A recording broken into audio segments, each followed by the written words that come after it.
So under the law, the police then should have returned my mother to the place they took her from, which was this house. And they never did. And my mother only saw this house again for 1 hour for the rest of her life.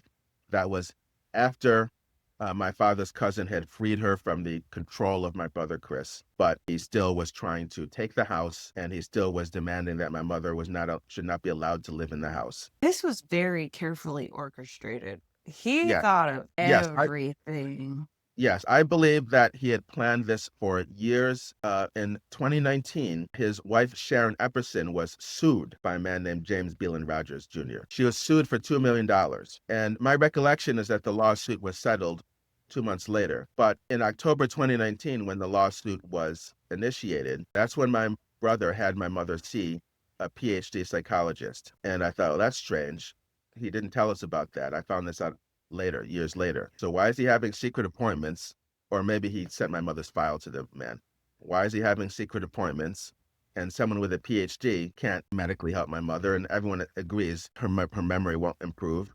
So what's the point anyway? I allege that he was hoping that he could have my mother declared mentally incompetent then, and then take all of her wealth and perhaps use it to pay off the $2 million lawsuit. I can't say for sure because we've been denied access to all this information by the judge, Christopher Ciaccio. But I do know that the final settlement for the case, this seems to contradict what I just said about how I thought the case was settled in December 2019. But I do know that the final settlement of the lawsuit, the $2 million lawsuit, was done in December 2022, 1 month before the kidnapping. It's either a gigantic coincidence or there's a connection, but it seems reasonable to hypothesize, to allege that my mother's wealth, which I estimate to be at least $1 million, and other people familiar with my parents' salaries and pension plans estimate to be at least $1 million, that was used to pay off this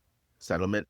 I cannot say for certain. The money is now gone, I can tell you that. I mean, to me, it sounds like a motive, a million Yeah, reasons why. yeah. It's just insane to me. Did you ever find the document of your mom actually putting him in, like, over her care? Because it sounds like you were a lot closer to her than any of your other siblings. So wouldn't she have picked you? Like, I'd do a signature check, make sure that's her.